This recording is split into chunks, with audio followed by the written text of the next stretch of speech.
Doctor Babasaheb आंबेडकरांनी लिहिलेलं क्रांती आणि प्रतिक्रांती. आपण शाळेत जो इतिहास शिकतो ना. हो, राजे, त्यांची साम्राज्य, सनावळ्या. अगदी. पण हे पुस्तक इतिहासाकडे पूर्णपणे वेगळ्या नजरेने पाहायला शिकवतं.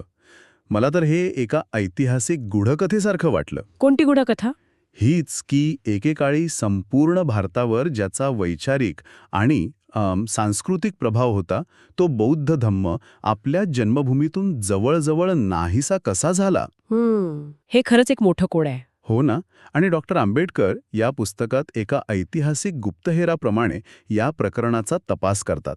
आणि त्यांच्या मते याचं उत्तर फक्त 2 शब्दांत दडलेलं आहे: क्रांती आणि प्रतिक्रांती. अगदी बरोबर. हे पुस्तक म्हणजे केवळ घटनांचा संग्रह नाहीये. नाही. ही 2 विचारसरणींमधल्या एका महायुद्धाची कहाणी आहे. क्रांती म्हणजे गौतम बुद्धांनी सुरू केलेली समतावादी नैतिक क्रांती. आणि प्रतिक्रांती म्हणजे त्या क्रांतीला चिरडून टाकण्यासाठी आणि ती जुनी विषम व्यवस्था पुन्हा आणण्यासाठी झालेला ब्राह्मणवादाचा उदय. तर मग चला ह्या तपासाला सुरुवात करूया. डॉक्टर आंबेडकर आपल्याला ह्या प्रकरणाच्या अगदी मुळाशी घेऊन जातात. म्हणजे क्रांती घडण्यापूर्वीची परिस्थिती कशी होती. बरोबर. क्रांतीची गरजच का निर्माण झाली. अगदी. कोणत्याही क्रांतीचा जन्म हा त्या आधीच्या एका सडलेल्या परिस्थितीतून होत असतो. आणि डॉक्टर आंबेडकर बुद्धपूर्व आर्य समाजाचं एक खूप धक्कादायक चित्र उभं करतात. कसं? ते सांगतात की तो समाज वैचारिकदृष्ट्या पूर्ण गोंधळलेला होता आणि नैतिकदृष्ट्या अधपतित झाला होता. जुगार, मद्यपान ही व्यसनं अगदी सर्वसामान्य होती. हो.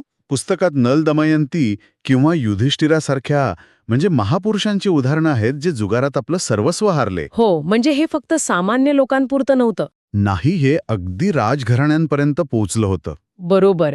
पण ही केवळ सामाजिक व्यसनं नव्हती. डॉक्टर आंबेडकरांच्या मते त्याहून मोठा गोंधळ हा वैचारिक पातळीवर होता. म्हणजे त्यांनी स्पष्टपणे म्हटलंय की ब्राह्मण लेखकांनी लिहिलेला इतिहास हा खरा इतिहास नाहीये. तो बहुतांशी काल्पनिक कथांनी आणि काय म्हणतात त्याला मिथॉलॉजीने झाकोळून टाकलाय. अच्छा. देव, असुर, राक्षस, नाग ह्या ज्या संकल्पना आहेत ते कोणी काल्पनिक जीव नव्हते. थांबा एक मिनिट. हा मुद्दा खूप महत्वाचा आहे. म्हणजे हे सगळे विशिष्ट मानवसमूह होते. डॉक्टर आंबेडकरांचा युक्तिवाद तोच आहे. त्यांच्या मते हे सर्व मानवी वंश होते आणि त्यांच्यातल्या संघर्षांना देवदैत्यांच्या युद्धाचं रूप दिलं गेलं. कशासाठी? खरा वंश संघर्ष आणि सामाजिक संघर्ष दडपण्यासाठी. ते म्हणतात की बौद्ध साहित्याच्या मदतीशिवाय हा काल्पनिकतेचा पडदा दूर करून भारताचं खरं सामाजिक स्वरूप समजूच शकत नाही. आणि याच वैचारिक गोंधळाच्या पार्श्वभूमीवर गौतम बुद्धांचा उदय झाला. अगदी. आणि इथेच क्रांतीची सुरुवात होते. पण बुद्धांच्या शिकवणीत असं काय होतं की ज्याला डॉक्टर आंबेडकर क्रांती म्हणतात? ते तर एक धर्मसंस्थापक होते, बरोबर? इथेच आंबेडकरांचा दृष्टिकोन इतरांपेक्षा वेगळा ठरतो. ते बुद्धांकडे केवळ एक धर्मसंस्थापक म्हणून पाहत नाहीत. मग त्यांना ते भारताचे पहिले आणि सर्वात मोठे सामाजिक क्रांतिकारक मानतात. कारण बुद्धांनी तत्कालीन व्यवस्थेच्या 3 मूलभूत स्तंभांवर थेट हल्ला केला. ते 3 स्तंभ कोणते? पहिला, वेदांचं प्रामाण्य. बुद्धांनी वेदांना अंतिम सत्य मानायला स्पष्ट नकार दिला. दुसरा, यज्ञसंस्था म्हणजे यज्ञात होणारी पशुहत्या. हो, त्याला अहिंसा या तत्वावर त्यांनी कडाळून विरोध केला. आणि तिसरा, जो सर्वात मोठा हल्ला होता, तो म्हणजे वर्णव्यवस्था. जन्मावरून माणसाची श्रेष्ठता ठरवणं त्यांनी पूर्णपणे नाकारलं. म्हणजे थोडक्यात माणूस जन्माने नाही तर त्याच्या कर्माने, त्याच्या शीलाने म्हणजे चारित्र्याने श्रेष्ठ ठरतो. अगदी बरोबर. त्यांनी सांगितलं की मोक्षाचा किंवा निर्वाणाचा मार्ग हा काही विशिष्ट वर्गासाठी राखीव नाही. तो सर्वांसाठी खुला आहे. समता, करुणा आणि प्रज्ञा. हो, या मूल्यांवर त्यांनी जोर दिला. ही एक अशी वैचारिक क्रांती होती जिने हजारो वर्षांच्या परंपरेला एक मोठा हादरा दिला. आणि म्हणूनच बौद्ध धम्म कोणत्याही राजाच्या तलवारीच्या जोरावर नाही पसरला. तो आपल्या नैतिक श्रेष्ठतेमुळे लोकांच्या मनात पसरला. बरोबर. ठीक आहे. तर ही झाली बुद्धांची क्रांती. पण म्हणतात ना, प्रत्येक क्रियेला एक प्रतिक्रिया असतेच. मग या क्रांतीनंतर प्रतिक्रांतीचा धोका कसा आणि कुठून सुरू झाला? पुस्तकात याची सुरुवात एका रक्तरंजित घटनेपासून झाल्याचं सांगितलंय. हो, ती घटना म्हणजे शेवटचा मौर्य सम्राट बृहद्रथ याची हत्या. हो. आणि ही हत्या त्याचाच ब्राह्मण सेनापती पुष्यमित्र शुंग याने केली. डॉक्टर आंबेडकर याकडे केवळ एका राजाने दुसऱ्याला मारून सत्ता मिळवली असं पाहत नाहीत, तर मग ते या घटनेकडे कसं पाहतात? काय होतं हे? त्यांच्या मते हीच होती ब्राह्मणवादी प्रतिक्रांतीची सुरुवात. हे एक सुनियोजित बंड होतं. सुनियोजित. हो. विचार करा, सम्राट अशोकाने बौद्ध धम्माला राजाश्रय दिला होता. यज्ञांवर बंदी घातली होती. यामुळे काय झालं की यज्ञ करून उपजीविका करणाऱ्या ब्राह्मण वर्गाचं मोठं नुकसान झालं होतं. त्यांची सामाजिक प्रतिष्ठा आणि आर्थिक स्रोत दोन्ही धोक्यात आले होते. अगदी. पुष्यमित्राने केलेलं बंड हे त्याच असंतोषाचं एक हिंसक रूप होतं. म्हणजे हे फक्त राजकीय सत्तांतर नव्हतं. नाही. ही एका विचारसरणीने दुसऱ्या विचारसरणीवर केलेला हल्ला होता. मग पुष्यमित्राने सत्तेवर येताच काय केलं? त्याने सर्वात आधी अश्वमेध यज्ञाचं पुनरुज्जीवन केलं, जे अनेक वर्षांपासून बंद होतं. आणि त्यानंतर त्याने बौद्ध धम्मावर थेट हल्ला चढवला. कसा? डॉक्टर आंबेडकर दिव्यावदान या बौद्ध ग्रंथाचा थेट पुरावा देतात. त्यात असं स्पष्ट म्हटलं आहे की पुष्यमित्राने घोषणा केली होती की जो कोणी एका बौद्ध भिक्खूचे शिर कापून आणेल त्याला 100 सोन्याची नाणी बक्षीस म्हणून मिळतील. म्हणजे हा केवळ छळ नव्हता, हे तर शासनाने पुरस्कृत केलेला दहशतवाद होता. State sponsored terror. तुम्ही अचूक शब्द वापरलात. पण प्रतिक्रांती केवळ तलवारीच्या जोरावर यशस्वी होत नाही. तिला टिकवण्यासाठी कायद्याचं आणि विचारसरणीचं शस्त्र लागतं. आणि इथेच डॉक्टर आंबेडकरांचा सगळ्यात मोठा आणि क्रांतिकारी दावा येतो. तो कोणता? त्यांचा युक्तिवाद असा आहे की मनुस्मृती हा ग्रंथ म्हणजे याच प्रतिक्रांतीचा कायदेशीर जाहीरनामा होता, एक लीगल मॅनिफेस्टो. थांबा. हा खूप मोठा दावा आहे. हो. कारण मनुस्मृतीला एक प्राचीन, एक पवित्र धार्मिक ग्रंथ मानलं जातं. पण आंबेडकरांच्या मते तो एका विशिष्ट राजकीय हेतूने एका विशिष्ट काळात तयार करण्यात आला होता. हो. आणि तो काळ म्हणजे पुष्यमित्राचा काळ. त्याच्या बंडाला कायदेशीर आणि धार्मिक स्वरूप देण्यासाठी तो लिहिला गेला. पण याचा काही पुरावा? अर्थात यावर इतर इतिहासकारांमध्ये मतभेद असू शकतात. पण आंबेडकरांच्या मते मनुस्मृतीतील कायदे आणि पुष्यमित्राची कृत्य इतकी जुळतात की हा योगायोग असूच शकत नाही. ते एक समीकरणच मांडतात. कोणतं समीकरण? पुष्यमित्राचा बंड ही प्रतिक्रांती होती आणि मनुस्मृती हा त्या प्रतिक्रांतीचा कायदा होता. अच्छा, मग हे कायदे नेमके कसे होते? म्हणजे मनुस्मृतीने ही प्रतिक्रांती जमिनीवर कशी राबवली? या पुस्तकात मनुस्मृतीमधले अनेक नियम दिले आहेत जे प्रतिक्रांतीचा उद्देश एकदम स्पष्ट करतात. उदाहरणार्थ, ब्राह्मणाला जन्मतःच पृथ्वीवरील सर्व वस्तूंचा स्वामी घोषित केला गेला. बापरे. त्याला कोणत्याही करातून आणि देहदंडाच्या शिक्षेतून सूट देण्यात आली.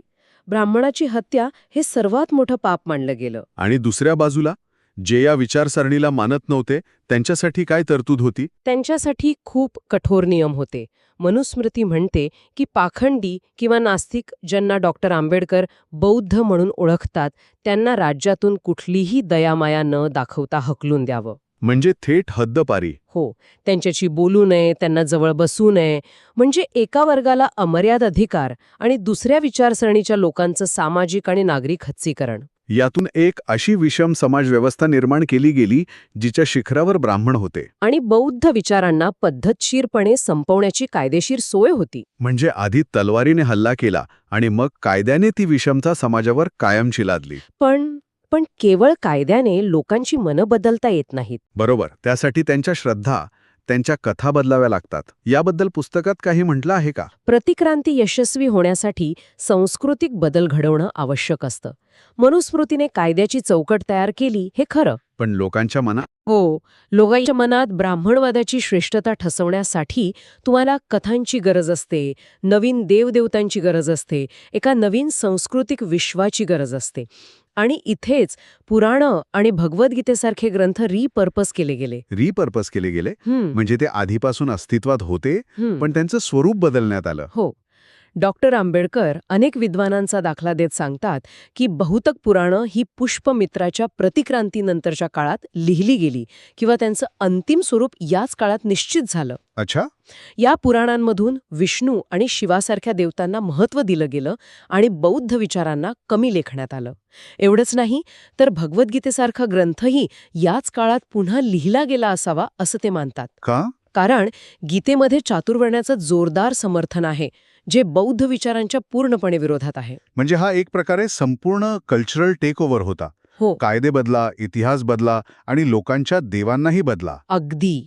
या सगळ्याचा परिणाम बौद्ध धम्माच्या भारतातील अस्तित्वावर कसा झाला हे आता स्पष्ट दिसू लागतंय. बरोबर.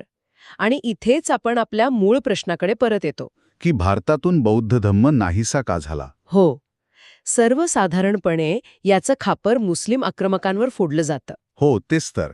आपल्याला शाळेत शिकवतात की मुस्लिम आक्रमकांनी नालंदासारखी विद्यापीठं जाळली, विहार उद्ध्वस्त केले आणि त्यामुळे बौद्ध धम्म संपला. डॉक्टर आंबेडकर हे नाकारत नाहीत. ते मान्य करतात की मुस्लिम आक्रमकांनी बौद्ध धर्माचं मोठं नुकसान केलं. पण ते एक मूलभूत आणि खूप भेदक प्रश्न विचारतात कोणता? की त्याच आक्रमणांना ब्राह्मणवाद कसा सामोरा गेला. तो तर टिकला, उलट अधिक मजबूत झाला. मग बौद्ध धम्मच का संपला? बरोबर आहे. चीन, जपान, श्रीलंका या देशांमध्ये तो आजही टिकून आहे.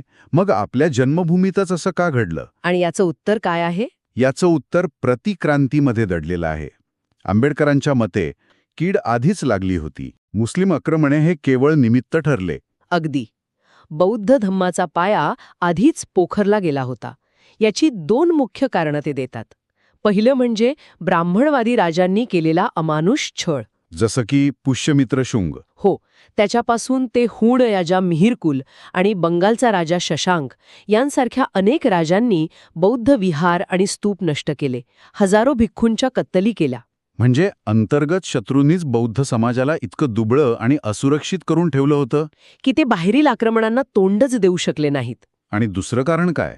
दुसरं कारण जे तितकंच महत्वाचं आहे ते म्हणजे बौद्ध धम्माचा बचाव करण्यासाठी सामान्य जनता पुढे आली नाही.